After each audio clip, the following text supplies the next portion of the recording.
Hey everyone, my name is Eno Johnny and I welcome you to another episode of the Manor Podcast. Today, I have a special guest featuring your artist, K'nton. Welcome, my brother. Welcome. Thank you. Appreciate it. We just met a couple of days ago, Yeah. and we're right here doing visuals now on the podcast because, like, when I got introduced to you, and we chopped it over the phone, you know, there's a connection there from the history of bringing from St. Lucia, come to New York City, revisiting back to home 20 years later. I feel like I was listening to my own story from another perspective, and I'm like, wow, like. So it's such a serendipitous moment, you know, how we cross paths, and then you meet someone that's like a reflection of who you are, and in less than a week, we are here creating art. That's a blessing, man. I appreciate that. I appreciate you having me here. Yeah. So tell people a bit more about yourself. Well, born and raised in St. Lucia. Yeah. Came here when I was about 14 years old. Mom, dad. Dad wasn't doing too well. Dad is, saying you go live with mom. He's acting up. Not really acting up. It's just that my dad was kind of sick. Okay. So it's like, you know what, I can't take care of you guys anymore. My mom always lived here, so yeah. Saying you go live with your mom. Gotcha. Not something I wanted to do. Of course. It's like at 14 years old, you're really starting to establish yourself. You're starting to create a different circle of friends. Find out who you are, like you're trying exploring. to find out, what little girlfriend you have there, whatever, Yeah. So coming here was like a life changer for me. It wasn't something easy. It took me a while to get used to. That culture shock. Yeah. Gotcha. Yeah. So tell me a bit about yourself. Growing up in St. Lucia. What part of St. Lucia are you from? Castries, more up the Morn. Okay. If anyone's familiar with St. Lucia, they know exactly where you say up the Morn. They know where you're Yeah, from. definitely. I went to Castries Comprehensive. Okay. And left Form 2. It was always fun. Growing up, I always remember running down to Sandals, riding through the bushes, going to the beach, that kind of stuff. So, The island life. Yeah, so coming here was like, wait, I can't do that anymore. But as a youth, did you visit your mama here often or? No, actually, the first time I came to America was me moving. Wow. To America. Wow. Yeah, my younger brother did, but I never did. So like for me, that was like the first time flying out of St. Lucia. Wow. To move to It's like you can't go back, like nope. Looking like no turning back. No turning back. And settling here, like you said, your mom, did you have the relatives or the family and friends here? Yeah, I had a few cousins that were here already. But it took me a while to even like really get to readjust and get used to that, right? Dealing with the cold my first year here. Wow. It was life changing, definitely. Gotcha. So your path as far as music, did you start music in St. Lucia or you started music here? Well, when I lived in St. Lucia, I always sung. Okay. I was one of those like have music on blast, grab the remote, singing along Barris Hammond, nice, and them kind of songs there. Alison Hines, all these kind of burning flames. Yeah. And I played the steel band when I was back home. I didn't know that I played steel band as well too. Yeah, I played for Emerald Steels. Okay. For 2 years. And I actually wanted to play for Diamond Steels, but I was like, that never happened. You like the B class? Yeah. The Emerald and the Diamonds. Yeah. So that never happened because I ended up moving out here. Wow. But even when I moved out here, music always stayed within me. Which band you played? I played the guitar and I played the double seconds. Okay, gotcha. I was on drums, the bass. The bass. Yeah. Most of my family, we played for. I played for Entripo. Okay. School. We used to go up to the Hess comprehensive school and practice up there in the pattern shed. And I was competing with Babano All Stars. Okay. My father's side of the family is from Babano, Balata Cashes, but Balata. And I would go there after school or even this practice day to compete in the panorama competitions and stuff. But I always had my eyes on Diamond Steel too. Yeah, everybody wanted to Diamond Steels, man. Yeah, but my family had a history in steel pan as well too. So it's like it's funny hearing you say like wow, like this guy added more to the list than we have in common. It's kind of like listening to yourself speak a little exactly. bit. Yeah. All right, so journey here to the U.S. to New York City with your mom. How did that did it push you more into your music and finding yourself? Not really. I always like when I moved here, I was more isolated because to me it was like this is not what I'm used to. This is not where I want to be. So like I kind of just left it alone a little bit until I got to high school. Okay. Once I got to high school and I started taking music classes, that's when I started getting back into music again. Yeah. Hosted talent shows Okay, from nice. my freshman year to my senior year in high school. And yeah, music was just the thing. My name in high school was Wayne Wonder. You know, Yeah, all the girls you did Wayne Wonder, Wayne bro. Wonder was my name because the first song I ever sung in high school was No Letting Go. Wow, yeah, So, that's you the know, biggest hit. Yeah, exactly. So from then, my name became Wayne Wonder in high school throughout my 4 years of high school here. That's funny. You should, why you artists need to be Wayne Wonder? Continue that trend. So you hosted talent shows. So were you just singing? Were you singing and writing, or you just hosting? I just sang. I just sang covers. Okay. You know, I didn't no writing actually. I didn't even know I could write music. Wow. You know, that's not anything that I even attempted to do at that age. So how did you find out you could write? 2020 during the pandemic. So January 1st, 2020, I met up with an African coworker of mine Yeah. who had a little home studio set up. And he said, dude, I hear you singing all day at work. I need you to come help me out, do a cover. I went over his house and he played the beat and everything. He was like, I just need you to do a hook for me on this song if you could. I got the words written down. Yeah. And I just started freestyling on the beat and That's not writing though. no. But then it turned into, I didn't even know I could do that. Yeah. So, so then it turned into me actually writing an entire song on that beat. Wow. Okay. And he was my feature on that song. They might actually write a song for him. Yes. Hook him up. Yes. And he read the whole song. And he ended up being my feature Wow. on that song. Cause you're that good. And then from then I just started writing, but more R&B kind Okay. of stuff. You know, I thought, you know. So you keep it on the Wayne Wonder. Yeah, Wayne Wonder, R&B The love type songs. thing. Little Chris Brown kind of vibe, because Chris Brown is one of my favorite artists. So like I kept it on the R&B stuff. Okay. And yeah, that's where it went from there. Just that's when I figured, wait, I could write. Maybe I should start doing this more. Nice. And then I just continued from there, doing all the writing. So as a writer, what motivated you to write? You know, like were you writing more about like, you know, stuff that's emotional to you? At first, that's what it was. Yeah. At first, it Like was more. like an outlet because of what Yes. you went through and stuff. Yes, it was more emotional stuff, whether it's relationships or just life.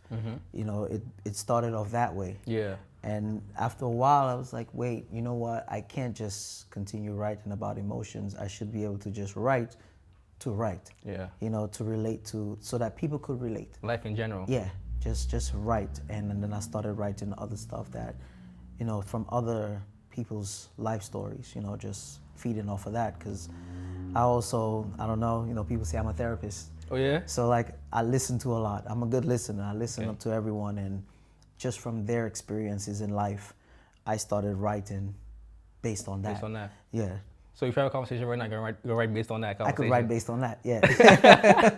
So people gotta be careful talking to you because they might hear themselves in You like, just well, come out with a song well, like, wait, what are you talking? he's talking about me. That ever happened to you? That ever happened? Like you heard a song on somebody like, yo. It actually happened a couple weeks ago. MP Slicker. Okay. There's a song out there's a rhythm called the Big Feast Rhythm. Yes. And I wrote a song on that rhythm. It never made it to the rhythm, but I wrote a song on that rhythm based on one of my coworkers' experiences in life. Yeah. And when he heard it, he listened to it, he said, wait, that kind of sounds like me. That's like what I'm going through. Wow. So yeah, kind of. That's music in a sense though. That's how music relates to like in the world, because sometimes, you know, we're going through a season in our life and we gravitate to certain artists, to certain songs. Like for me, like sometimes I might ride the wave moments. Okay. You know what I'm saying? Yeah, like, yeah, you yeah. know, and then next sometime I'm in the car bumping Soca. You know what I'm saying? Yeah. Must jump in the Kess or whatever, is a Marshall or, you know, it's like off or edge or something. I'm like, right there, like, you know what I'm saying? Like, yeah. Sometimes like your mood and your vibe is like this. Let's see, I want to hear this artist, or I want to hear this song. I'm like that too. Yeah. Yeah, different moods, different days. You know, you got days where sometimes I get up and I listen to soft rock. Yeah. Especially like on a rainy, gloomy day. You'll find me listening to soft rock music. Just, you know, sometimes they say you got to fight the fire with fire. So Yes. it's like kind of fight the mood with whatever the Get weather the is like. emotions out there. Like, Yeah. Gotcha, So like, yeah, I listen to everything. So like, I definitely relate to that. all right. So gravitating from writing and like, you know, just into the genre now being I want to call it a new artist. Is it the term better like new featured artist? How do you call yourself right now at this point? I still say I'm a new artist. New artist. Yeah, I still consider myself a new artist because there was only I did only covers. Okay. Yeah. But now You're everyone definitely is hearing original. my material. Yes. So like I'll consider myself to be a new artist, you know, in coming up. Gotcha. All Upcoming right. So artist. from Loverboy, Win Wonder days to Chris Brown, R&B artist doing covers. Now you're into the soca genre, and are you identified as a solution soca artist? How is that transition for you from those writing days to R&B into the soca? Well, what started the whole soca thing was Ricardo Drew. Okay. Ricardo Drew was actually one of my favorite artists. Rest in peace to Ricardo. Ricardo, yeah, rest in peace. And the day Ricardo died, I was actually at the gym listening to Last One Standing, and that was my hype music at the gym. I had the song on repeat. Sometimes I'm like that. Like I'll have one song on repeat while I'm working out for the entire session I'm working out. And I saw a posting, like after I took a break, resting, I saw a posting, rest in peace, Ricardo Drew. I was like, wait, Ricardo died? Like I'm listening to this man's song right now as we speak. So, you know, went home and at his funeral, like I watched his funeral on YouTube and all of that stuff. And at that time, I was writing a song about my feelings and wrote the first verse, wrote the chorus, and for some reason the second verse couldn't come to me, which was rare. Normally once I start first verse, chorus, the rest of the song is easy. From then I said, you know what, let me get out my feelings, let me try to write a soca song. So that's when I started transitioning to the soca music. I wrote my first soca song and sent it out to actually Alpha. Okay. I sent it to Alpha because I had, communicate with Alpha a little bit.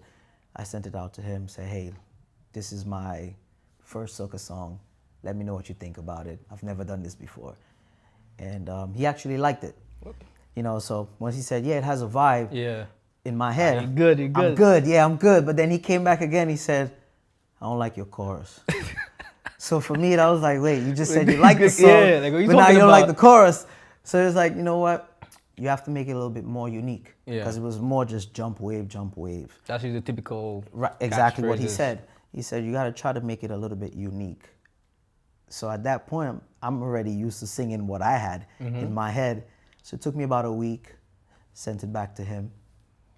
And his response to that was, it have a vibe. Okay. But now you have to do the other part of the chorus. I'm like, wait, what other part? How many parts they got? Right. So like if you listen to soca music carefully, you have your chorus and then kind of like a post-chorus type of thing. Because soca is like a build-up, right? Especially power soca. It's like a build-up. So I came back, did it, sent it to him again, and he said, all right, now we have a song. Song has a vibe. So from then, that kind of boosted me up. Okay. Because if I'm hearing from an artist that I have a good song, that made me feel like, wait, I could continue writing this. Yeah. So I started sending it out to my friends, and the response I got was, you should continue writing this kind of music. Not saying you're bad at R&B, but this fits you better. Yeah. You have the accent, you have the style, you have the flow, you have the energy, you have the vibe. This is where you belong. They put you back in that box? Yeah. It's funny to say that. I'm listening to you saying that, and like I remember my conversation with MP Slicker where he said you started off rapping. Yes he did. Yes, he did. And now you end up in the soca genre. It's very interesting. So take me down to like the path of like writing soca music, because like you said, there's two choruses. How do you write a soca song? Well, it all depends on the beat. For me, it has to be with the beat has to talk to me. Okay. It starts from there. Whatever I feel, whether it's a woman, whether it's carnival, the road, jumping. Yeah. The beat has to speak to me. And like I will start just throwing words, throwing melodies at the beat. And see what sticks. See what sticks. Once it sticks, it could be one line. I'll feed off that one line. Even if it's a chorus, it could be a verse, it could be just the intro. Yeah. and I'll feed off of that. And that's how the songs, you know, and then I put it all together. Gotcha. Because if you look at like pop culture, like, you know, hip hop, R&B, or even just pop in general, like you notice a lot of the hit songs have a unique melody. Mm-hmm. You know, like they're very TikTokish for the consumers. And it's easy to remember because there's a phrase a phrase in there, or a chorus or hook that just captures you. You may not know the rest of the song, but when it comes on, you know that specific line or that specific. Is that the same for soca music? I could say yes, because if you think of the song that Sweet Me, right? Darling, darling, that is catchy, that draw you in. And then after that you have how you move, how you whine, how you grind, how you bend down low. So it's kind of like you have that catchy feeling where everybody, no matter what, you're gonna come in and sing, darling, darling. Yeah. You may not know the rest, but you know that part. You know that part. When I first heard it, like I like to visualize stuff. When I first heard the darling, darling, I can't sing as good as you, but like I'm chilling on the block, and a nice girl walking by, like, hey, darling, darling. And now you see how she walk, and how you move, how you whine, how you grind, how you bend down low. Yeah, so it's a kind of like storytelling. Correct. There's a context in there. You know, she's still in the show. Yes, the way she moved, like, you know, she's spotlight. Gotcha. That's why I say, you know, I'm your feature. Nice. You know, I'm featuring your show. Yeah. Do what you do, I'm featuring you. That's beautiful. Yeah. All right, so now you're into the soca thing. You make connections, relationships with people like Arthur. How was it for you transitioning into the soca thing? You know. It wasn't hard at all. It wasn't hard because, you know, like I said, like no one really knew me. So no one knew. If you don't know, like me personally, you won't know that I did R&B before. Yeah. So it wasn't hard at all. I just presented, hey, this is what I'm doing now. Okay. You don't know what I did So before. how did you even get to meet Arthur? Like you just... I went to St. Lucia, remember I told you, after 20 years. Yeah. On my flight to St. Lucia, I left on Labor Day. And Arthur was actually on the same flight as me going back to St. Lucia. Wow. And we met there. And then when I got to St. Lucia, like, I got his contact, and I was actually supposed to meet up with him, but, you know, me just being with family that I haven't seen in 20 years didn't happen. So when I got back to the States, like, I tried to keep in contact with him a little bit and, you know, send him some of my R&B songs. And, you know, he didn't respond until, you know, I sent him a soca song. like, I had nothing to do with that. That's not... Right. All right, so take me to you working with, you know, the guys on like the Right There song, the release.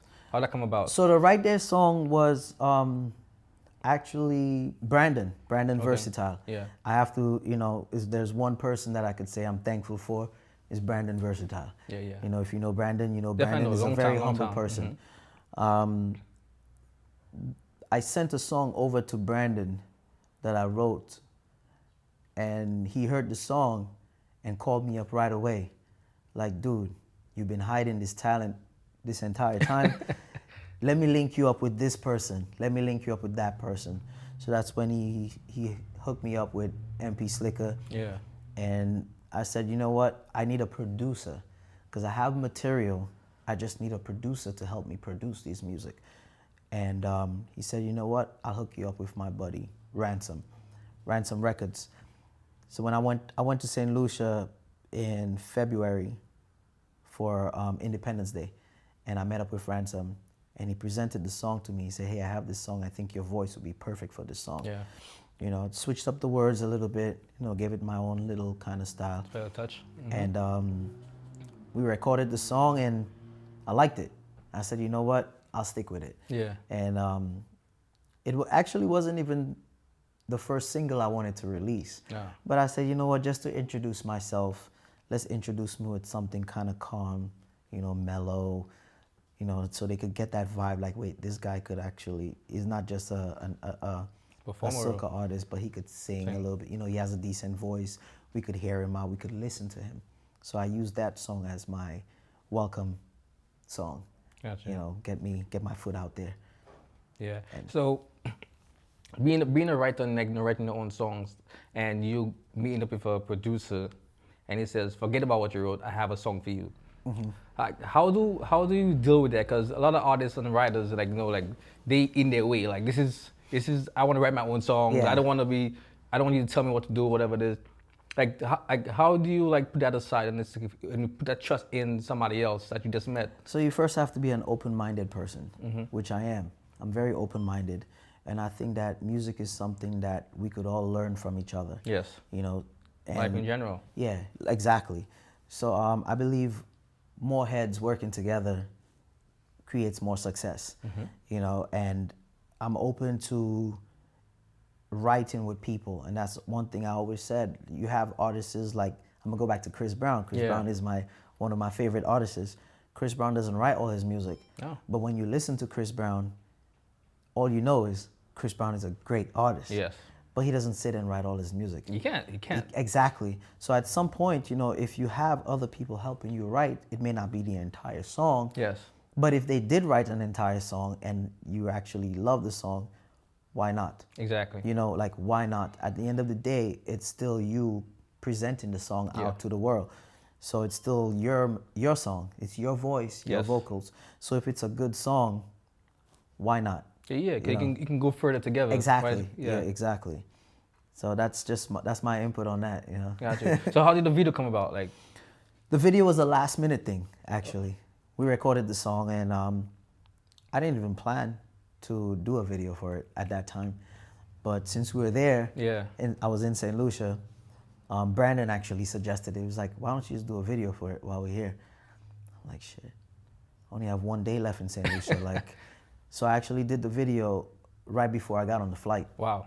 And it was all like on the spot. Everything was made up on the spot. Like, we just went along with the flow. We were able to get Queen, if you know Queen. The model. Like, Yeah. So we used her as a model, and she's amazing. She was able to do what she had to do. I actually followed her lead in certain parts of the video. That's what she got you dancing. Yeah, exactly.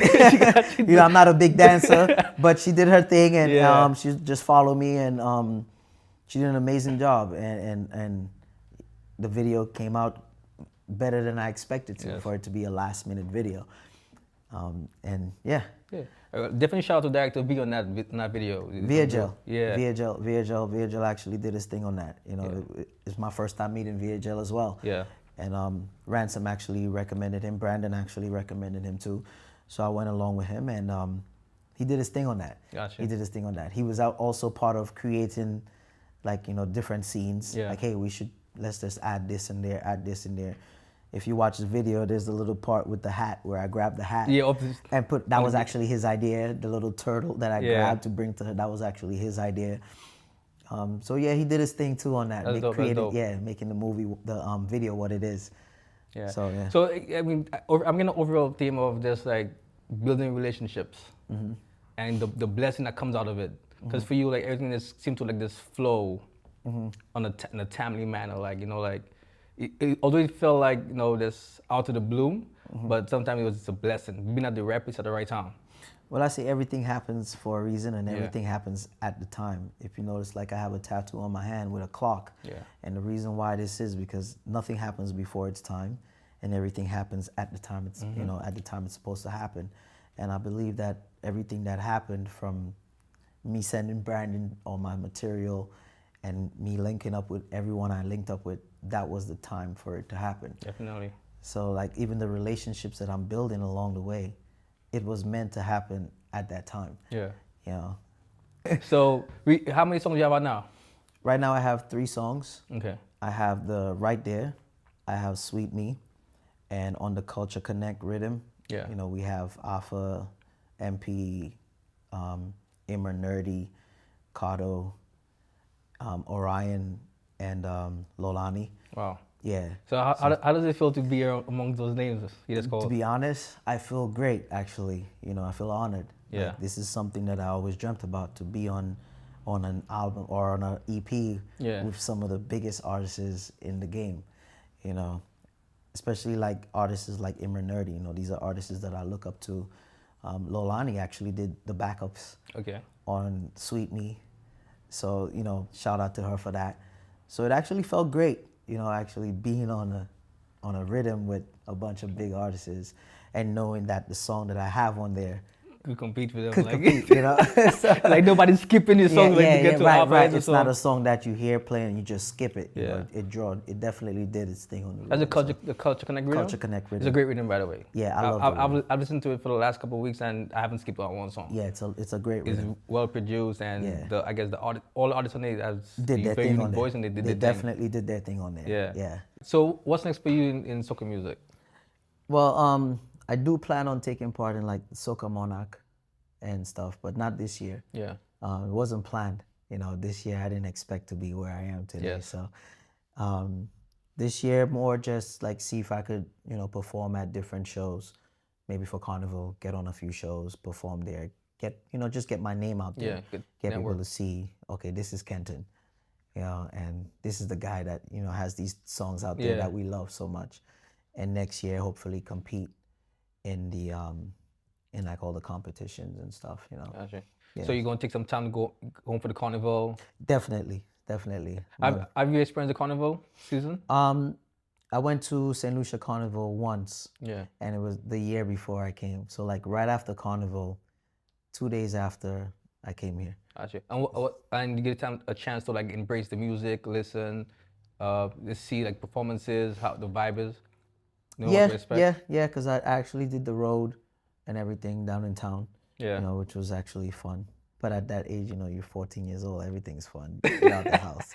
But as an adult, it's a different perspective, yeah. Yes, like I have never experienced St. Lucia Carnival as an adult. All right. You know. So do you think for one, like you have to be able to you have to experience carnival to really like get the music part of it? I feel like it's definitely part of it. For me, I'm able to write music and sing music without being there, but I feel like if I'm there, it will actually create more content for me to write songs like for carnival. Yeah, do you feel it be more authentic? Yes. Actually had the experience and been there and actually take all the senses and feel it, see it, hear it, taste it, the rum, the liquor, the hot sun, the thirst, your knees going out because you're wine. Yeah. So I feel like if you're in the environment, it actually helps with writing music for the environment. Yeah.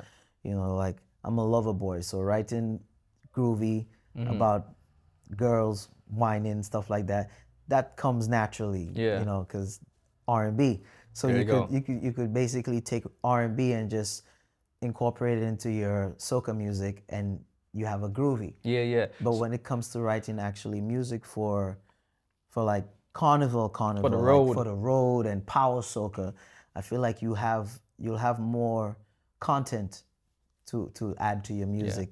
So that is my next question, because the two songs I sung, The Right Day and Sweet Me, those are more groovy. Yes. So how do you transition from that to the Missing It on the Culture Connect rhythm? Because that's more power, more upbeat. I'm a power soca lover more than I am a groovy soca. Really? Yes. I love power soca. I'm a hyper person. Like I'm always been a hyper person. So like when I hear power soca, I'm in my element. Yeah. You know, groovy soca is more laid back, chill, whatever. But I like power soca more because I like the energy. Yes. I do a lot of intensity stuff. You know, I like to be intense. I like to jump. I like to, you know, keep my heart rate up there. Yeah. So like when I hear power soca, that's where I am. That's my thing. So like to write the Not Missing It, the moment MP sent me that rhythm, I wrote my entire song the same day. Wow. You know, the same day I heard it, I was like, yeah, you know what? You're like, I ain't missing it. No. No, and it's funny because I didn't even know why he sent me the rhythm. You know, he just sent it to me. He said, vibe to this. And at first I thought he was asking me to help him write a song. Yeah. You know, so I wrote the first verse, wrote the verse chorus. I sent it to him, just the verse and chorus. And I wrote the rest of the song but didn't send it to him, just the first half, because I wanted to hear, you know, how he felt about it, if it's something he liked, because I'm thinking I'm helping him write a song for him. Yeah. And I said, let me know if you like it. Maybe you could add your parts in there. He said, this is your song. Wow. Like, I'm trying to, you know, give you a rhythm, you know, try you out on this rhythm. So send me your entire song. let me hear what you have on it. Yeah. At that point, I already had the rest of the song. You're like, I'm not going to send it back right away. I'm going to wait like a couple of Yeah, days. so I waited a little while. Like, this man's a fiend, bro. Like, I waited a little while, and then I Yeah. sent it to him again. He was like, I wasn't expecting that. wow, I that's wasn't crazy. expecting that. So again, MP Slicker being an artist, saying that, Yeah. that made me feel good about the project, made me feel good about the song. So yeah. Yeah. Everything seems to be flowing like it's definitely your time. That's how I feel. You know, like it's my time, but at the same time, I'm still humble. Yes. You know, I got to remain humble, even if everything seems like it's flowing right. I still got to keep that humble. That's Gotcha. you know. All right, so let's talk about family. You know, like now you said, by the way, your dad is he still? How's he doing? My dad passed away when I was 16 years old. So like, you know, like I said, he wasn't doing too good. Sorry to hear that. Yeah. Yeah. So my dad passed when I was 16 years old. At that point, I became a rebel. You Ah. know, no father around, tell me what to do. Give mommy stress, boy. Give mommy stress, real stress. Yeah. You know, he did whatever. Was that out of like a hurt, not being there? Yeah, Or you feel like you abandoned him, or? Yeah, I felt like I did because when he passed, he was actually here when he passed, and at the time, you know, he asked a lot, like, come see me at the hospital, and I didn't. It was one of those situations where seeing my dad in the conditions he was in, I couldn't see that. I couldn't watch that. You want to keep a good memory. Yeah, like I couldn't watch it, so I kind of like, you know, use other ways to like block that out, like, you know, chasing women, you know, staying away from the hospital. So when he passed away, like it kind of hit, like, you know, I never got to say goodbye. And out of hurt, yes, like I was very rebellious from then. You know, basically did whatever I want. What, Mom? No.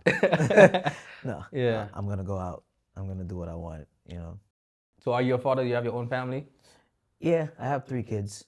I have 2 biological sons and my stepdaughter, which is actually, you know, my stepdaughter is closer to me than my actual boys. Wow. Yeah, they taking the father? I guess. I guess. You know, my stepdaughter, we're actually like this. You know, she's into everything that I'm into. Okay. You know, cars, you know, music. You know, she sings too. So, you know, so right now, like I'm training her to sing. How do you keep your kids, your children, your family grounded into like the island culture? Is there a connection between them and St. Lucia? My daughter. My boys could care less. What? Yeah, my boys could care less. You know, even listening to Soca music. Like, what is this? Oh, this is dad's music. Dad's music. How old are they? 13 and 9. Wow. Yeah, you know, this is dad's music. But my daughter, like, she'll play Soca music. She'll listen to reggae music, and she's more into the Caribbean culture. Have they visited St. Lucia? No, actually, this year is gonna be the first year they're going to St. Lucia. They love it. I took my son there for the first time. I'm like, yeah, though, Dad, Yeah. I want to go back. The freedom of this waking up and going outside and just running in the rain, going to the beach. Yeah. Like, he want to come back. He tried to come back. He's Like I told him all the time, when it rains, they run inside. I said, when it rained, we ran outside. Exactly. We do want to be inside.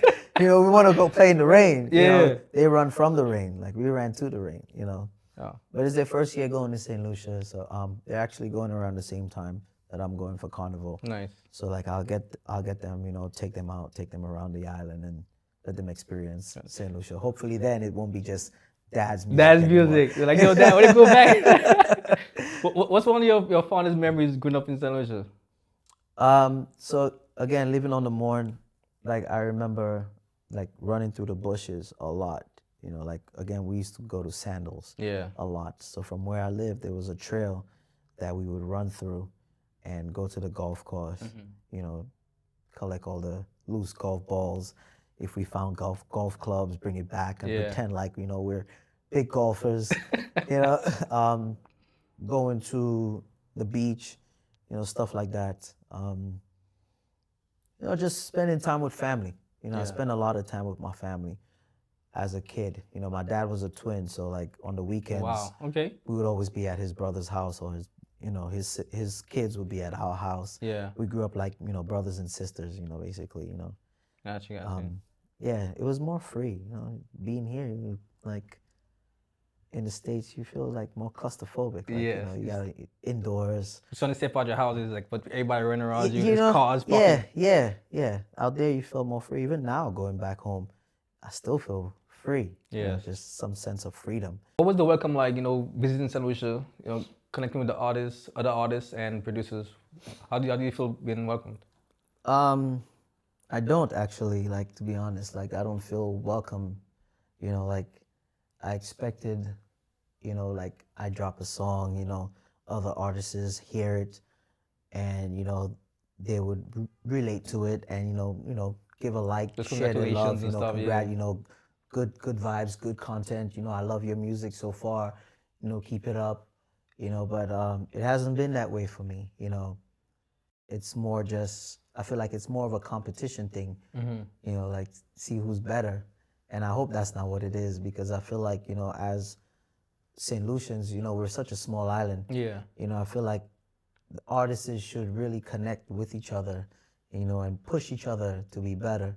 Welcome especially the new artists coming up, because we have talent, but you're not gonna recognize the talent that's there if you don't give them a chance. And like, give them the love and the recognition when they first coming in the door. Like, I could understand it. Like, if my music was trash. Then, you got co-sign from Alpha, bro. That's the king right there. The king of groovy. Like, nobody say Alpha's the king of groovy. That's the king of groovy, yes. But like, I feel like it's important to welcome the new artists into the game. Like, that's something that when I do become a veteran in the game, that I will do.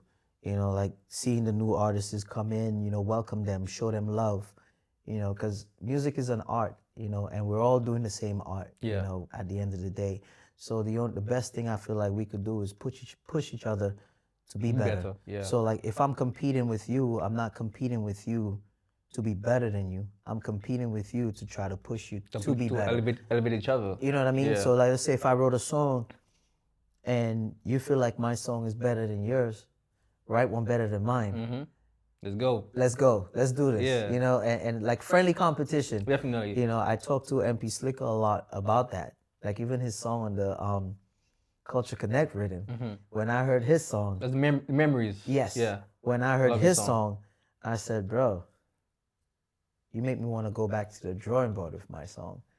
Because just the way he attacked the beat in the beginning. Yeah. It had a crazy vibe to it. So I was like, dude, you make me want to go back to the drawing board with my song. Yeah. So, like, that's the kind of competition I feel like as artists we should have amongst each other. Instead of trying to be better, or who could do this more, or who this. No, just help each other out. Gotcha. Because we're bigger than St. Lucia. All right. So I'm gonna put you in a group as artists like yourself, MP Slicker, CJ, Juke Them, Crazy K out of Florida. I'll put Moto in there too.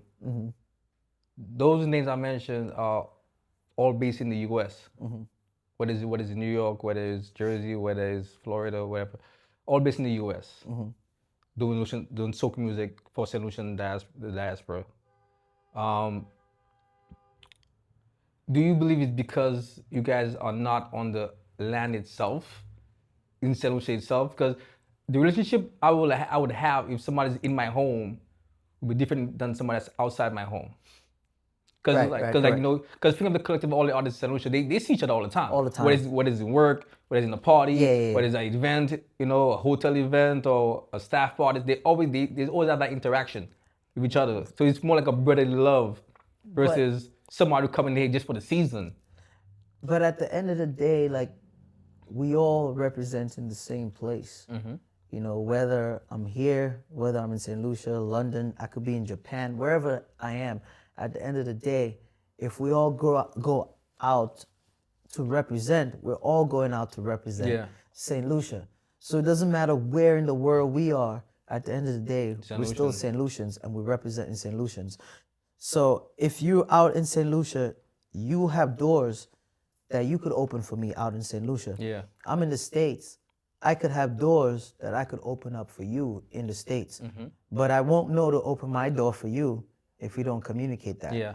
How am I supposed to know that, you know what, I could hook you up with this, what I know in the States. and you won't know that I need you to open a door for me in St. Lucia Yes. if we don't communicate that. So it doesn't matter where we are in the world, at the end of the day, we're still St. Lucians.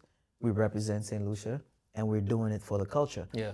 So it doesn't matter. That's how I feel, That's yeah. Because this is actually the main reason I created this platform, Urban Man Society, because being a St. Lucian in the New York diaspora, it's been difficult being a creative, especially when it represents St. Lucian art and culture, because there's not many places you can go to say, well, this is St. Lucian made, or this is St. Lucian owned, or as far as they say, like other creatives living in St. Lucia coming to the U.S. So whether it's just to visit, whether it's to work, or whether it's to study, somewhere that they can continue their craft. So having the resources, myself and my videographer Benji, we decided to put on this art form, this platform, to showcase talent, St. Lucian talent. Whether it's writers, artists, photographers, to give them a space where they can come in and just tell their story. Which I appreciate that, because we need that. Definitely. Like I said, from the moment you spoke to me, I said, dude, this is huge, because we actually need that. Like me talking to you now, like my fans know a little bit more about me. Yes. Now they could relate the music with the artist, not just Yo, I went to the Instagram. I'm like, yo, this guy is that AI like artist? I'm like, right. I'm like, this guy has no selfies, Nothing. no pictures, nothing, just covers. I'm like, wait, who's this person? Like, correct. So like platforms like this actually help. You could put a face to the music, other than just a picture somewhere. It's more relatable, it's more intimate. Yes. So talking about that, you talking about your fans. Do the consumer of music, the fans out there, do they get to love the person first or the music first? Or they get introduced to the music and then they research who the artist is, and then it's okay, I like this guy, I like his ways, I like correct. Yeah. So going back to the platform that you created, so now that they love the music, because the music has been getting a lot of love since I've been releasing it. Yeah. Which I'm thankful for. That actually helps. But now they could actually relate to the artist himself. Yes. So it's not just he's an artist, he's singing, but what kind of person is he? So now sitting down with you, having this conversation, now they get to know the type of person K'nton is. Yes. Is he a humble person? Is he mellow? Is he arrogant? So now they get to... You're going to get all of that anyways. Which is fine. But, which is fine. You're going to get every single one of them. At the end of the day, not everyone is going to like you. Yes. Not everyone's going to love you. Not everyone's going to appreciate you. But for the ones that do appreciate you and see you for who you are, that's good enough, Yeah. So what message do you have for, let's say, like, as your experience being a new artist, coming into this 2025 season of Soca music, what advice would you give somebody else who's in the same path, the same journey as yourself? Keep working hard, because it's hard work, and promote your music a lot. Promote it. Like, there are times when I feel like I'm annoying with my post. Like, I'll post sometimes every day, 2 times a day, 3 times a day, like I'm posting the song. But that's what get people to listen to it more. So you have to keep working hard. And even if you make it big, you still have to put in the work. You still have to work hard. Never lose that momentum that you started off with. Yeah. Some people make it big and then they start falling back like, I don't have to do this anymore. Some people ain't gotta do it. That is true too. It gets to a point where, like, so I would say for like new artists, but what you said, definitely agree with what you said. I believe for new artists, they have to keep the consistency. Yes. Like it's a job now. Yes. To use a job. Well, for me it is. Definitely. It's a second job for me right now. When I get home from work, whether it's rehearse, whether it's posting content, whether it's trying to write a new song, finding beats, you know, it's a second job. You know, it started off as a hobby. I still look at it as, I can't say I look at it just as a hobby still. It's something you love doing. Something I love doing. So like I take it as my second job. Yeah. Yeah. During my conversation with MP, we discussed, the influence of the internet, social media. And in my belief, like I'm not the artist, but I observe in my opinion, I believe like the internet has changed and like took away a lot of the jobs in the industry, in many industries as well. Because before, as an artist, you have to hand your CD or the disc to an A&R. Yeah. They will listen to, they'll put in the box somewhere with a bunch of other artists, new artists, pick it up one day, listen to it. Okay, I like this kid, contact him and sign him, whatever. Nowadays, you just put your music on the internet. That's it. And that's a conversation I had before with someone. I said, now you don't need anyone to put music out. Is that a good thing or a bad thing? Because like you said, now it's a job for you because you're doing everybody else's job. Yes, you have to be the writer, sometimes you're the producer, sometimes you're the engineer, sometimes you're the content creator, the videographer. I would say it's good and bad because now you have everything at your fingertips.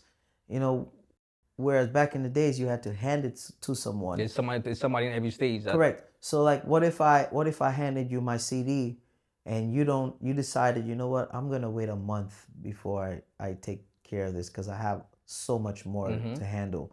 I'm focused on Chris Brown right now. Correct. I'm focused on Alpha right now. Correct. But now if I want to put a song out, let's say if I want to put a song out on Monday, I could upload a song. Nobody's stopping you. Create a promo for it. Song coming out Monday. Who's there to tell me I can't? Yeah.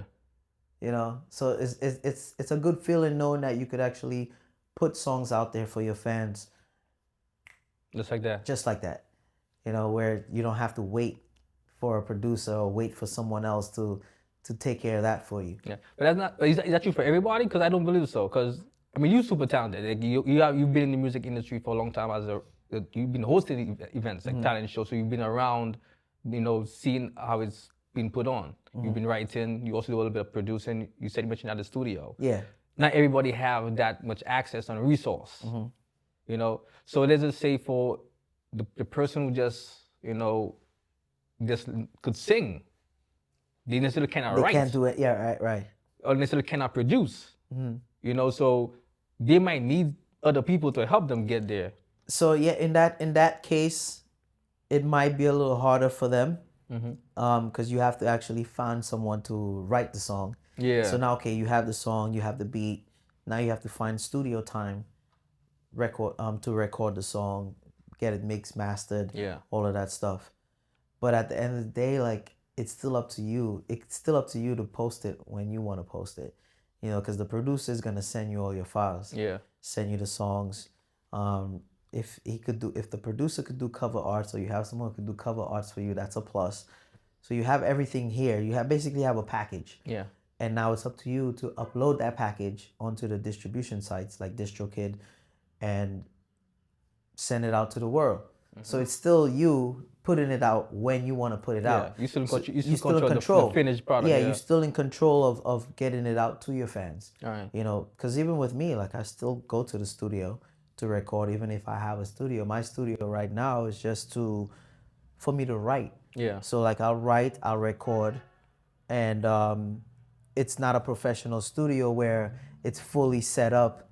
It's still in the works. Yeah, you still need the actual right. studio, actual producer. Correct. Engineer. It's still in the works, but I could record what I'm writing, listen to it, make changes to it, then go to the studio. Yeah. So when I get to the studio, I've already practiced the song, so my studio time is less. Yeah. So I could go to the studio now and record 2 songs in a short period of time, whereas I'm at the studio trying to write a song. Yeah.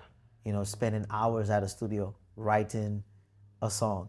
I wrote it at home. I recorded it at home. I've listened to it over and over. I've made changes. Yeah. Let's get it done. So I'll go to the studio, get it recorded. Now it's in the producer's hand. Get it mixed, mastered. The engineer do what they got to do with it. Send me the files, and then I could upload it, to the distributors and get it out there. Got you. All right. So the next question I have for you is as far as like the writing as well, because you write a lot. Yes. You write a lot. Yes. What's your take on like melodies versus the words? I'm gonna bring up Daniel's segment. You familiar with Daniel's segment? Yeah. All right. So we talk about how like the context of Daniel's segment, the language behind it, is not rich. It's not full. Yeah. It's just subpar. Just It's like and just to keep you moving. but it has some really good melodies. Yes. Some really good, like, jingle kind of music where you could just sing it, and it's fun singing it. It makes you feel good. You know, when you hear it, you hear the phrases, you're like, okay, it's catchy. And then now you sing that all day, all night. Yeah. You know, everywhere. Yeah. So like, are they it's like, so when you write music, are you writing music, you know, for the using melody, or is it about more the words?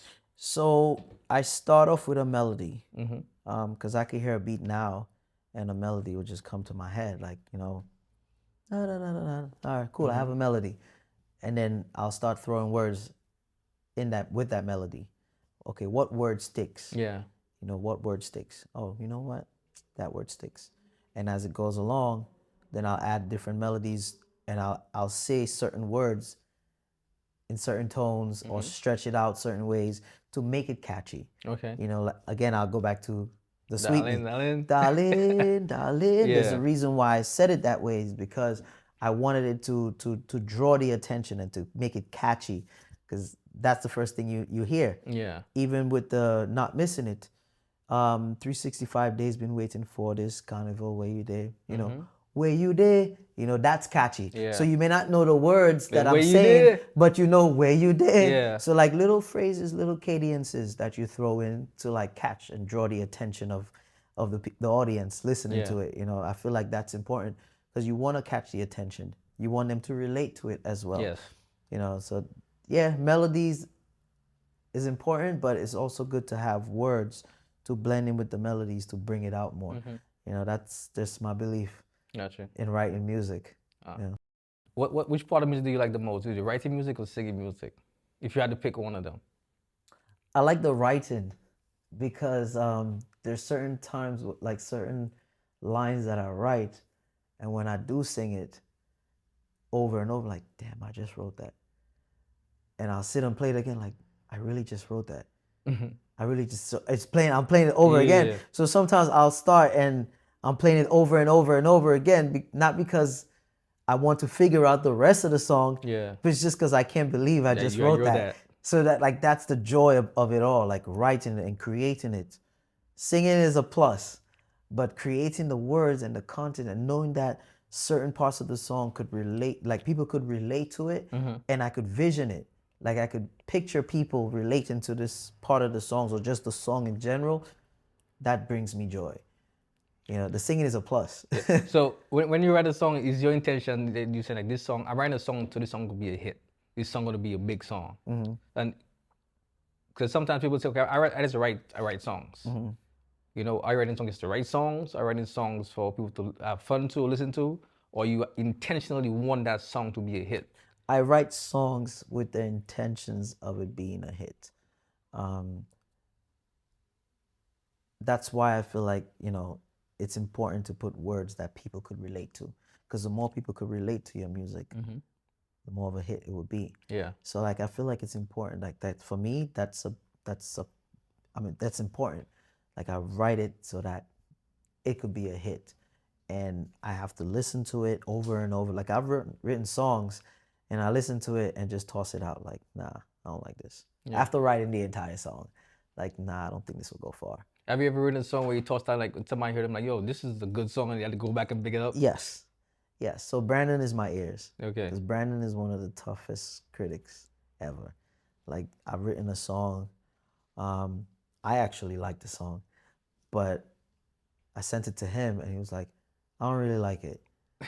That was his words, exact words. I could play, but I don't really like it. Yeah. That was his expression. It's one of the songs you listen to one time and you forget about it. Or you could, it's a song that you could just put out to put out. But for me, it's a song that I feel like if you hear it, like certain people will gravitate towards it. Okay. Kind of like Denry Segment. Okay. Certain people will gravitate to Yeah. Denry Segment. Not everyone would gravitate to Denry Segment. You ever see her writing a Dennis segment song or Booyah song? Booyah, I started writing a Booyah song. Okay. There's that might actually be one coming out. Like there might be a Booyah song coming out. Nice. With a feature. Like there's a feature. Yes. I win the prize. Yeah. That might be, that's already done. We just have to figure out when. When? But Denry Segment next year, like I've been, you know, communicating with some of the Denry Segment artists to write a Denry Segment song. Of course, I could barely speak patois as it is. I was gonna bring that up You know. next because I heard a little bit of patois in the Right Day Yes. song. I'm like, So this. I know a little bit. I could understand Yeah. a lot, but I can't really speak it. So like with the Denry segment, it's gonna be something that's gonna be a very interesting project. But I believe as an artist, like especially with soca music, I feel like me as an artist, like I want to tap into every style of soca, Yeah. not just one Just style. one. You know, you have certain artists that just power, groovy. Like no, I would want to know how to tap into every style of Yeah. soca music, because soca is a genre. You know, we want it to be a genre by itself, right? Yes. So I feel like it's important to tap into every part of Every soca. part of it. Yeah. You mentioned Ricardo Jew earlier. What was your favorite soca artist in general? Give me the top 3 soca artists in general. And give me your top 3 St. Lucian soca artists. Top 3 soca artists. Ricardo Drew, of course. Skinny. Lyrical. Those are like my top 3 that I listen to a lot. That's the groovy lover boys right there. Yeah. But if we have to go like for like lyrics, like as far as lyrics go, Bunji Garlin. Yes. Yeah, I don't think there's any soca artists out there that could compete with Bunji Garlin when it comes to lyrics. Yeah, he's in a lane by himself. By himself. Like people try to compare. You can't. Compare him to like Marshall and Kessler. You cannot put him in that box. No, he's in his own lane. No, they cannot. No one could compete with Bunji Garlin when it comes to lyrics. But as far as St. Lucian artists go, Imran Nerdy is my top artist. Afa when it comes to groovy. And I like Shemi. I like Shemi J. Shemi J got that little, groovy sweet boy. You're gonna touch on that in a second. Sweet boy kind of style to him. You're gonna touch on that. He has a little vibe to him. Those are like my 3 artists from St. Lucia that I really rock to. It's very interesting to mention Shemi because I used to be a party promoter. I haven't been doing events a lot recently, and I've always said if I ever got a chance to do another event, a St. Lucian event, it would have been Arthur, Shemi, Michael Robinson. That's a legend. Well, there's somebody else I'm missing. But I'll just go with those people for now, because like the quality of music these guys put out as far as lyrics, and it's the groovy, the mellow, the vibes, is special. Because their music has a touch of like the Afro beats in there, the R&B, the soca. And it sounds very international. It crosses borders. Yeah. And especially Shemi, bro. Shemi haven't received his flowers as a St. Lucian artist as much. And he's a very humble dude, very nice. But every song he's released lately is a hit. It's a hit. Like there's just something special about the way he put the words together to tell our story and to get the message across. Like I think he's figured out the trick, the master. He's mastered it. He's mastered it. And I wish he get more recognition for that. I really wish he get more recognition for that. Again, still gotta push. Like these are artists that are known, but at the end of the day, like you still have to push. Yeah. You still have to push. Remain humble and keep pushing. Keep pushing the music, keep pushing the artwork. And that's how you get bigger. All right. So what's next for K'nton in general? More music. I plan on putting out an EP after Carnival. Probably no power music, just chill songs, like groovy stuff where you could listen to anywhere. You're gonna be all soca or a mix of soca, R&B? R&B soca, Afro soca. Okay. That kind of stuff, because I love Afro soca. I love Afro beats. So like more Afro soca, groovy soca, no power, just chill music. That's really my thing. Like I could do groovy. Like everyone says you could sing. Yeah. So I feel like an EP with me just singing, I feel like that would be great. For more like off season. Yeah. Get it playing out there. Get them to know K'nton a little bit more. And then power soca more around Carnival time. All right. Looking for the Carnival this year. Yeah. Have you booked for any events yet? Any stages? Right now, no, but I'm pretty sure I will be on. No, yeah, talk to them, right? Talk to them. Talk to I them. really, I'm pretty sure I will be on one, at Gotcha. least one or two. Yeah. You know, especially dealing with Brandon. Yeah, You know, yeah. Brandon He is has big. events going on. Yeah. Exactly. So like, I'm pretty sure like, you know, if I wanted to be on that, you know, he would try to make it happen. Yeah. Talking about like stage performances, have you experienced that? That's something you've done? Big As an stages, artist? no. Big stages, no. Small stages, yes. I sung in a choir, so like, you know, I'm always on stage. Yeah. You know, so I'm used to stage, but like as a solo artist, Mm-hmm. big stages, never done it. Will I be a little nervous? Stage fright? Probably. You know, I still get nervous now every time you Yeah. call my name to get on stage. If there's an artist that don't get stage fright, it's because they've been doing this for decades, and to them it's like, but I'm pretty sure every new artist who steps on stage has a little bit of stage Have you fright. been practicing your stage performances of your songs and stuff? Every day. Every day? Every day. Every day is part my job. So I get Yeah. home and I practice the 3 songs that I have right now. Mm-hmm. When I release another one, it's going to be added to the performances. I try to vision myself on stage. I try to keep the energy. You Yeah. know, I go to the gym a lot, so like when I'm on the treadmill, I'm running, I'm singing, you know, getting my body in shape, you know, keeping my heart rate up and being able to still sing at a certain level, holding a note. That's dope. Yeah, so I feel like, you know, I should be ready. I see why you not get welcome because there's a guy home right now drinking a bottle of Bounty and eating some pork or something like this. Man talking about treadmill and singing songs like Singing songs at the same time. okay, you know? wrong now, man. Yeah, yeah. But you know, I feel like as an artist, that's important. You know, The you health, gotta, health is important. You have to stay fit. You know, what's an artist that's on stage that can't sing and still entertain a crowd and keep that level of energy throughout his performance? I feel like being fit is part of it. Yeah, because sometimes you go to some concert and the artists have you singing their song for them. Correct. And I paid all that money to come come see you, and I gotta be singing the song too. Right. No, I feel like you should be able to sing your entire song. You should be able to. If you want the crowd to tap into certain parts of the song, sure.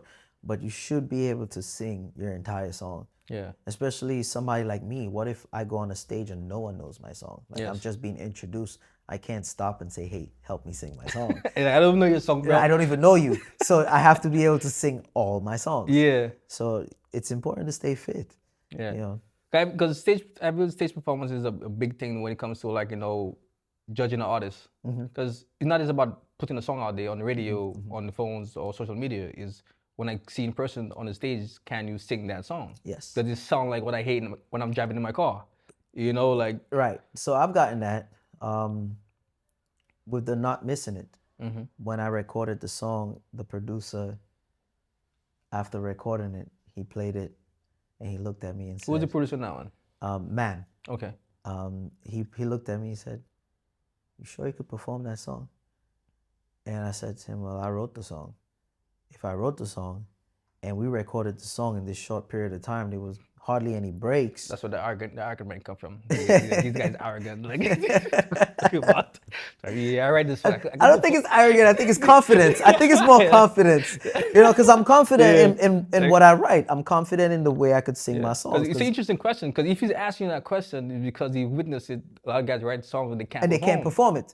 But I wrote the song, and so it's a fair question to ask. It is. But you know, again, before I go to the studio to record, you already performed it a million times. I performed the song a million times. I know every word of the song.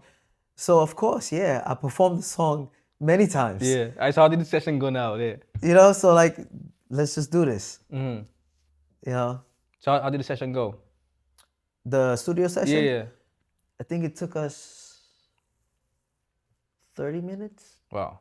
Like one take? Most of it. He actually stopped. Wow. And I was surprised. I'm like, why he stopped? He's like, no, I just want to give it a break. But I feel like if we didn't, like, you could have recorded the entire session. Wow. And I thought that's what we were doing. Yeah. You know, but he wanted me to add different, you know, backups, you know, because I did all the backups on that song as well. Okay. I was ready to sing the entire song. Yeah. I was prepared. I came in prepared to record and sing the entire song. I always try to do that. Even when I'm recording, like I try to record the entire song. Even after I write, when I'm practicing, I'll sing the entire song and record it and listen to it. Yeah. Because that's like me singing it live. Let me hear how I sound singing the entire song straight. Like no pieces, no breaking up. Just sing the entire song and see how it sounds. Wow. So, yeah. I mean, that's a great habit to have as an artist. You have to because master you it. really don't hear the behind the scenes of what it takes to be an artist, Yeah. a great artist, and the habits that they take that they have to acquire and to practice just to be able to sing and perform. So what's been most challenging habit that you had to become who you are today? And what habits you had to break to become who you are today? Being in my head. Like I had to get out of my head. I had to get out of that mindset of what do people think? How are they gonna feel? I had to get out of that mentality. Like, are they gonna like it? And instead of thinking that, just do it. Stop thinking about what people think. Yeah. And just do what you love. And I love music. It's not just something that I'm doing to do. I love music. So just do what you love. Yeah. And just let the audience, let your fans judge you after. But just go out there, write a song, put it out there, sing the song, do what you love. So I had to get out of that mentality of what would people think? Yeah. Will they like it? Because once you get into that mindset, you kind of hold yourself back because now you don't know if you're doing it right, if you're putting it out there with the right amount of energy. No. Get lost in your music, have fun, and just let the judges decide after. Yeah. So that's one of the things that I really had to get out of. All right. So what's one of the things that you've been doing your entire life that you didn't know would have actually helped you being an artist? I would say singing my heart out. That actually helped because I sing all day long. Everywhere I go, singing all day long. Even when I don't think people are listening, they're listening. So just singing my heart out, no matter where. That's something I've always done, and I never thought of anything. I never thought of it's just who I am as a person. Just music makes me happy, so I just always sang, whether it's R&B, soul, whatever genre of music that I'm into right at the moment. I just sang, and even walking the streets, this boy crazy. Exactly. This boy crazy. It's like a madman. Who's this man just walking, singing to himself like a madman? Yeah, go pull boy. Yeah, right. But it helped. It helped because it kind of got me out of that that same thing that I said, thinking what people think about it, because I got used to just singing. You already put yourself out there already. You already embarrassing yourself. People already laughing at you. Hey, whatever. If you're gonna laugh, you're gonna laugh. Even if I'm trying to hit a note and it crack, so what? Yeah. I'm trying again. Try it again. I tried again. Yeah. I tried again. My daughter actually. There are times I'm recording and she's there, and I hit a note. I'm like, what was that? Family's your biggest critic, man. You be your own kid sometimes. What was that? Ew. And kids don't care. They'll tell you how it is. You be your own kids. Right. So so I had to that actually helped a lot. Just being able to sing anywhere I go to myself and not caring what people think. That helped. Was there anybody in the upbringing that was artists or singers that was in music? My older brother, actually. My older brother, he was an artist in St. Lucia. He actually has a song out right now. Not right now, but he had a song. It goes by the name Kenyon Gowan. Okay. The song was not the one. No, one for you or something like that. I can't remember the exact name, but it was a well-known song in St. Lucia growing up. Definitely look it up. Yeah, definitely check it out. It was a great song. But my dad played the piano, the guitar. Okay. My uncle played the saxophone, trumpet. Wow. So music has been in my family. Do you play instruments apart from the steel pan? Do you play instruments now? A little bit of the piano. I always felt like if I stuck to it more, I would have been able to get a hold of it. But I do want to get into playing the saxophone. That's my favorite instrument. Wow. So that's something that That's a lover boy instrument. Of course, I'm a lover boy. I said, So the saxophone for me is something that I want to pick up and learn. how to play. Is it important for artists to know how to play instruments, or like at least know the basics of keys and chords and? Um, I don't know if I would say it's important because you have artists who can't play any kind of instruments, Yeah. who don't even But know. does it help the process? It does. I think like it would help, especially the piano, like or piano or Yeah. guitar. Like if you could play a piano or a guitar, I feel like that's a plus because you could actually just go and just play your own thing, you know, create your own beats or create your own melody to a song, whatever. That is a plus. Yeah. Is it necessary? I don't think it is because I'm not a big instrument guy. Yeah. But I could write music just from hearing sounds, just from hearing beats. Like I could put words together and create good music. Yeah, yeah. But it's definitely a plus. If an artist could play an instrument, I feel like it's a plus. Gotcha. Yeah. All right. So we're looking forward to hearing your new music, and especially what you have going on right now. We're looking forward to seeing you on stage in St. Lucia and all the bright things coming your way. So definitely appreciate you for being here, my brother. Man, I appreciate you having me here, man. Looking forward. Definitely. All right.